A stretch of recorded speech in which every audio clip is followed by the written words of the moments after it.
Welcome to the meeting of the MTSU Finance and Personnel Committee. I'm Pete DeLay, Chair of the committee. I appreciate the trustees, MTSU staff, and those attending in person and virtually for joining us today.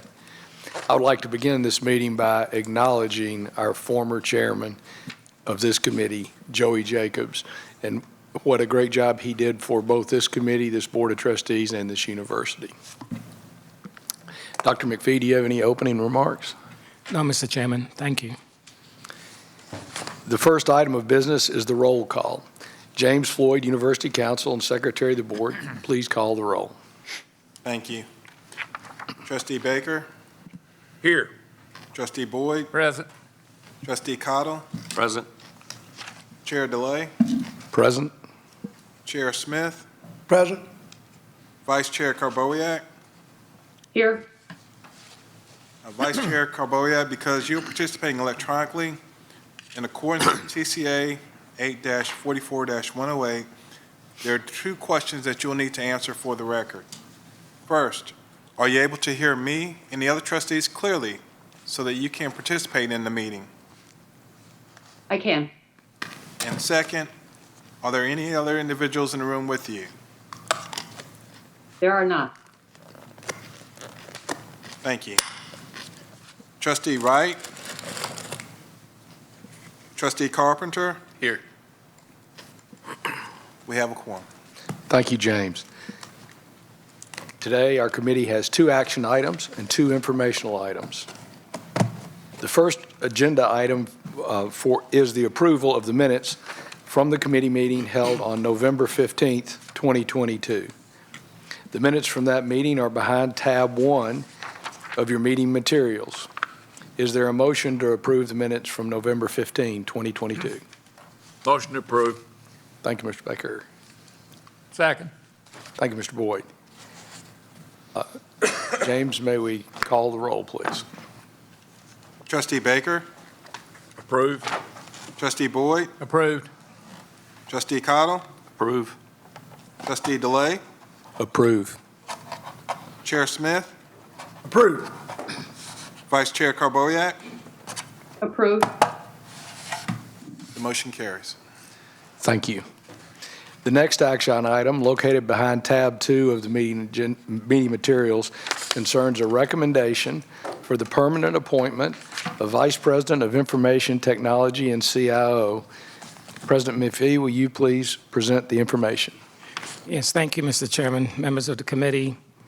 With the retirement of our former Vice President for Information Technology and CIO, Bruce Petrashek, we were very fortunate, particularly for a unit, a division that is so important to our university, to have an associate vice president that assumed the position that I appointed on an interim basis, Ms. Yvette Clark.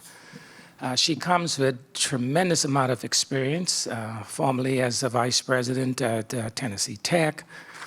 She has spent this past year doing just an excellent job with making sure that the university technology and our systems are operational, and also she's done a number of initiatives to prepare us for some of the cybersecurity issues that institutions and companies are experiencing.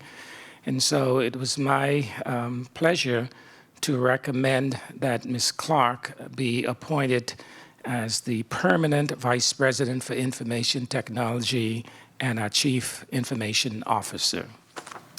Thank you, Dr. McPhee. Is there a motion to approve the recommendation for the permanent appointment of Yvette Clark as the Vice President of Information Technology and CIO? So moved. Second. Second. Yep. Thank you. James, will you please call for the vote? Trustee Baker? Approved. Trustee Boyd? Approved. Trustee Cottle? Approved. Chair DeLay? Approve. Chair Smith? Approved. Vice Chair Carbowiak? Approved. The motion carries. Thank you, sir. Congratulations, Ms. Clark. Speech. Comment?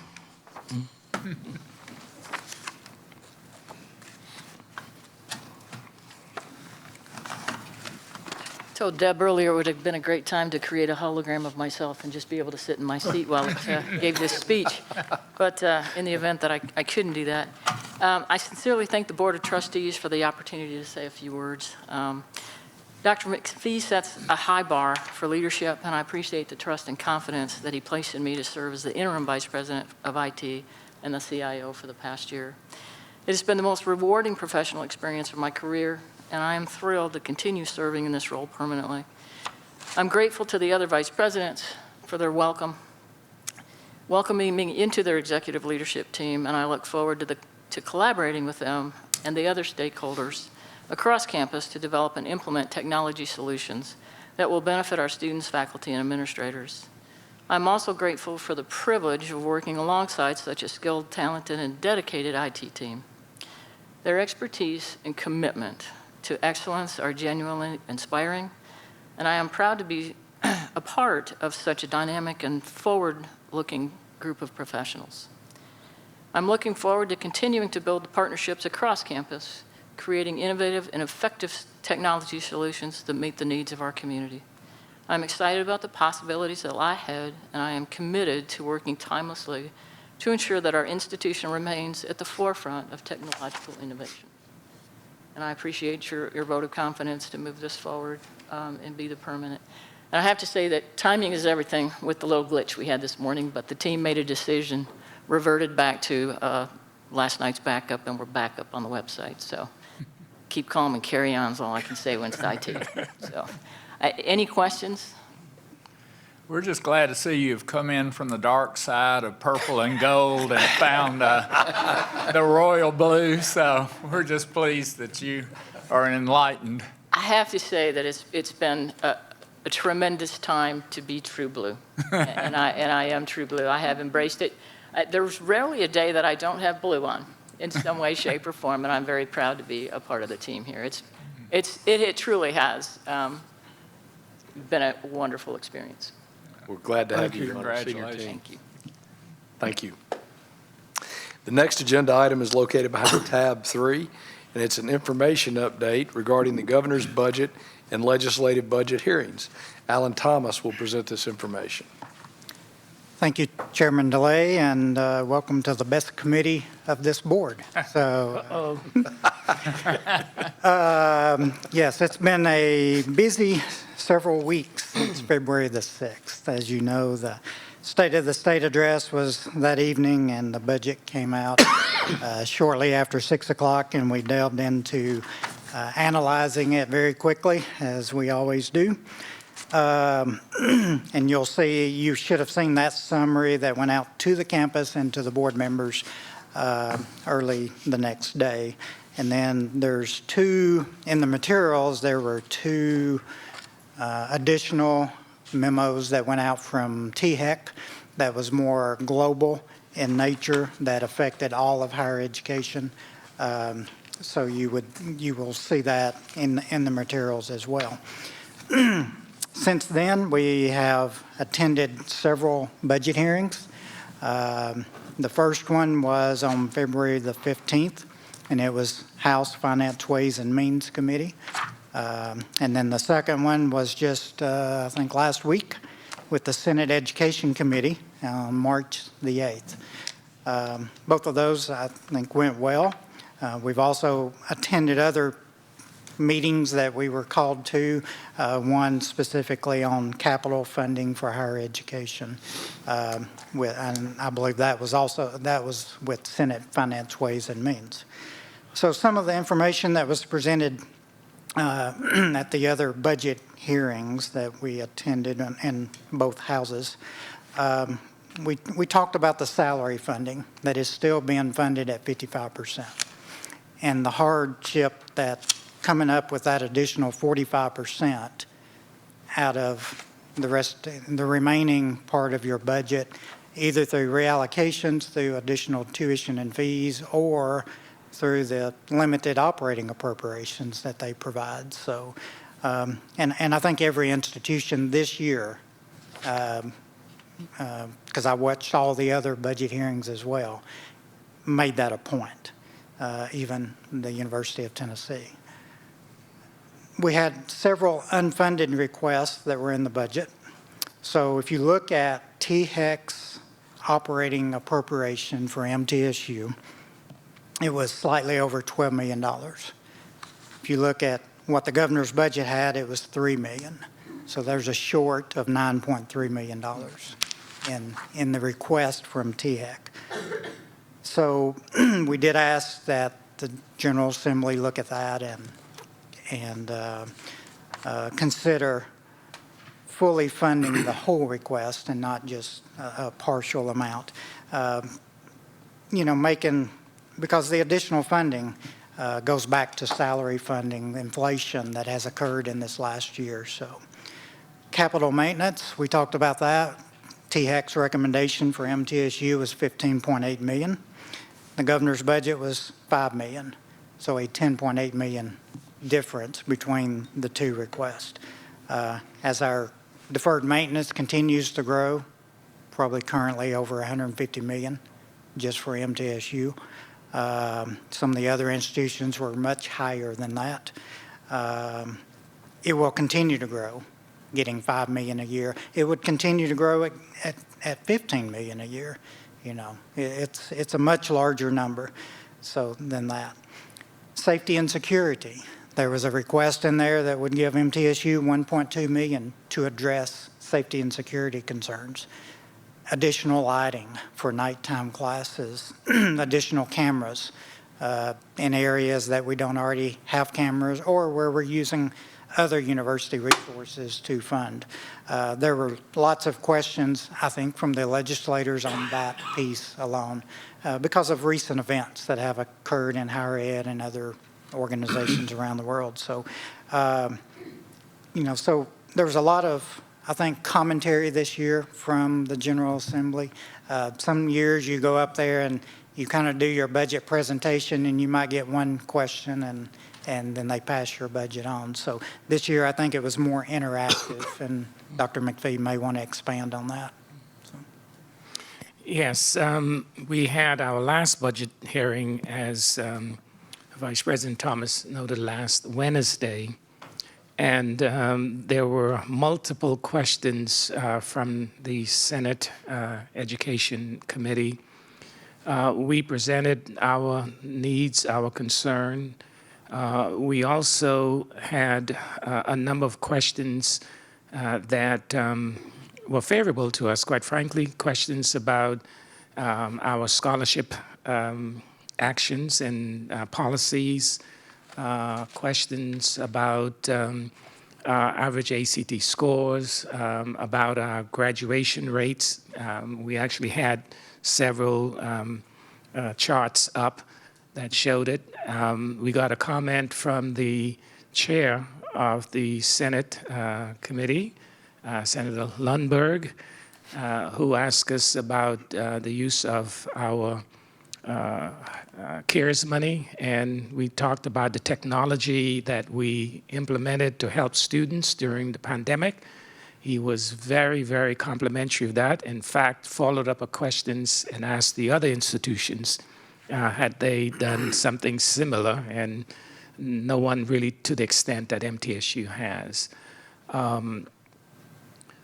In addition, of course, we had the Day on the Hill, and we had a number of our staff and employees and administrators. We spent actually all day. I started meetings at 8 o'clock and met with over 25 legislators, all the chairs of the various committees, both in the House and the Senate.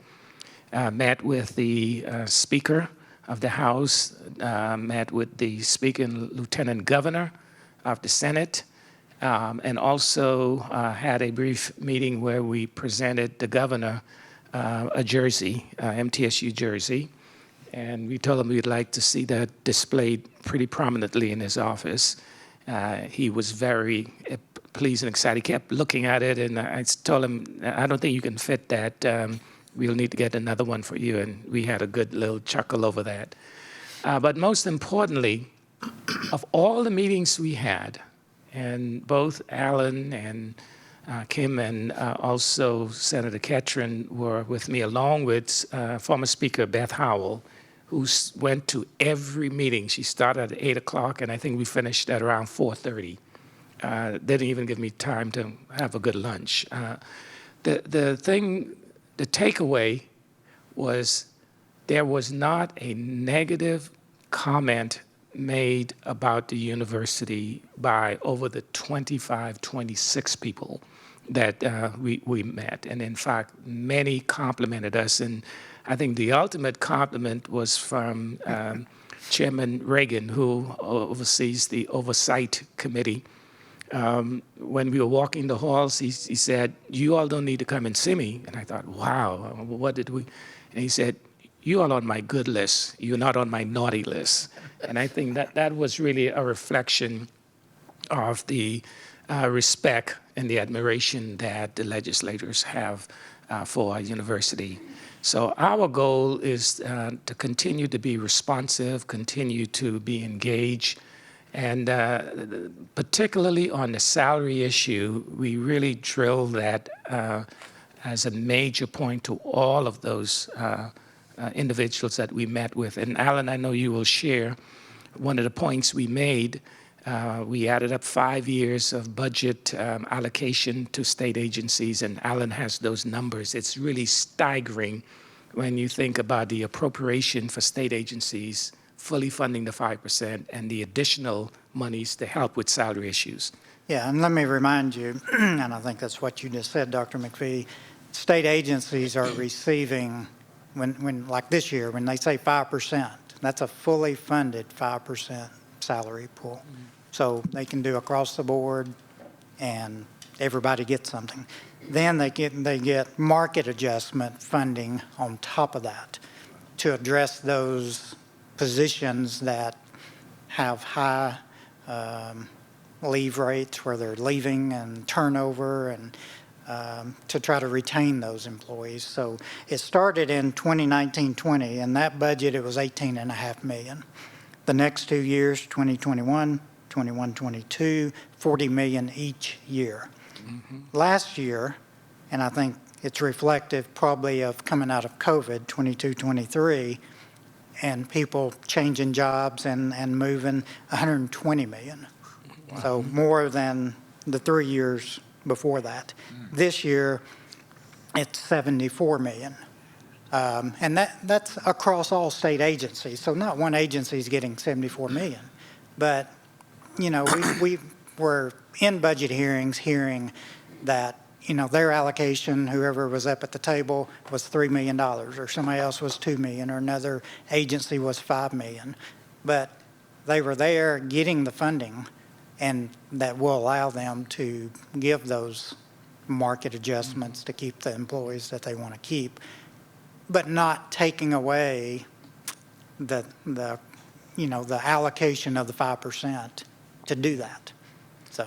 And on top of that, we have all these unfunded mandates that the university must find monies for. And I support this for employees, waiver for veterans. Each year, that costs us that we'll have to find an additional $5.2 million. Would you expand on that? Because that's something that was foreign to me, but we have to give a scholarship to a state employee.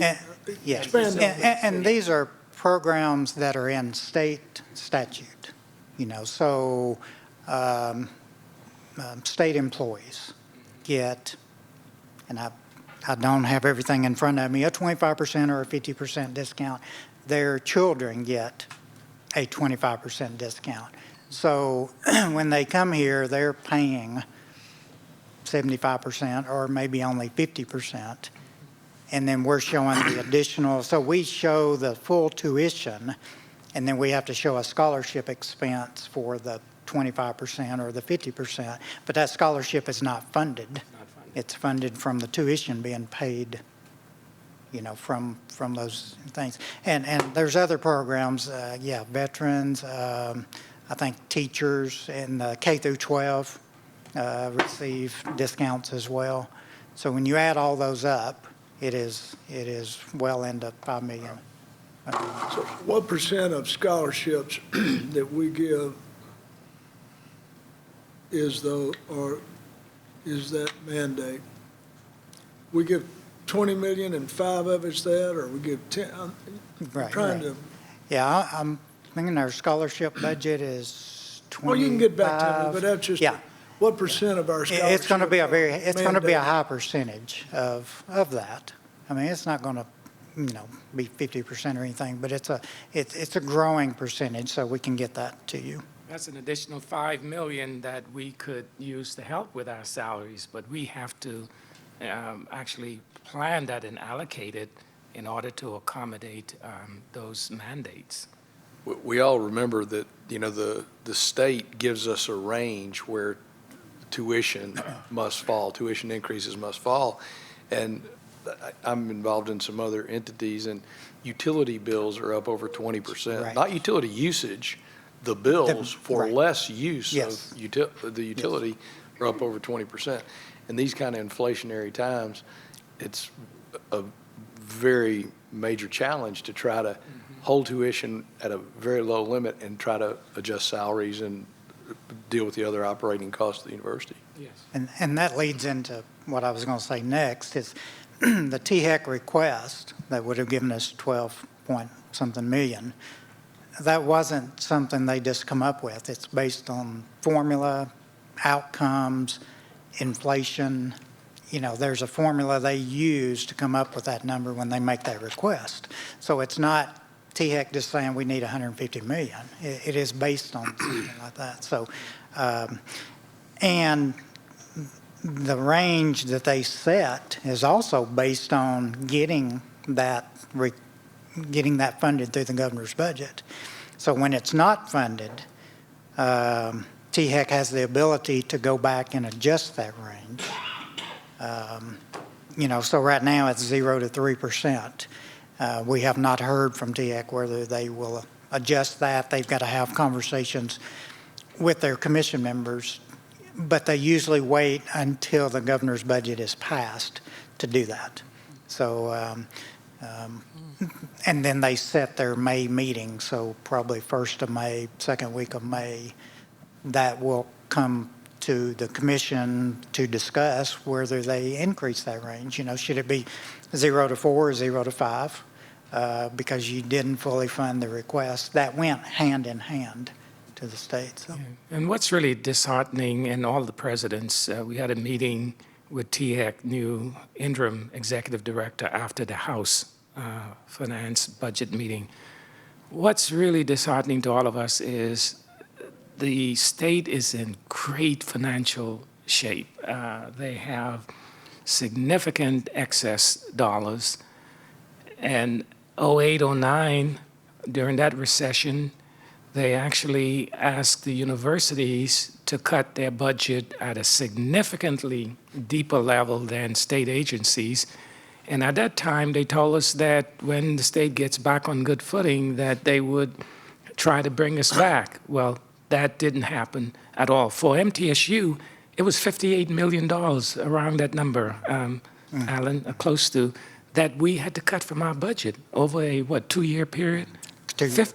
$58 million that we have never recovered from. And so I think one of the support and role that as trustees, as you visit with the governor and other legislators, I think making sure that they are aware of the need for, really funding higher education at a relatively decent level. We have not had that funding in years. And it's very frustrating because they're asking us to do more. I made the point that we graduate 4,000 to 5,000 students a year for this economy. When you look at the number of graduates from TSU, Austin Peay, Vanderbilt, Lipscomb, and Trevecca, we graduate the total number more than all of those institutions together. And 76%, Joe, if I'm correct, of our graduates stay within this area. And so we really have a very compelling case to make that they really need to do a better job of funding us that will allow us, and this board has been held back in raising tuition, and we've gone through a pandemic, et cetera. It's a pretty serious issue, and that's something that I really drilled down during the last couple of weeks on Capitol Hill. Thank you, Alan and Dr. McPhee. Are there other questions? With that, our last agenda item behind tab number 4 is an informational item concerning the Higher Education Emergency Relief Funds. Alan will present this information.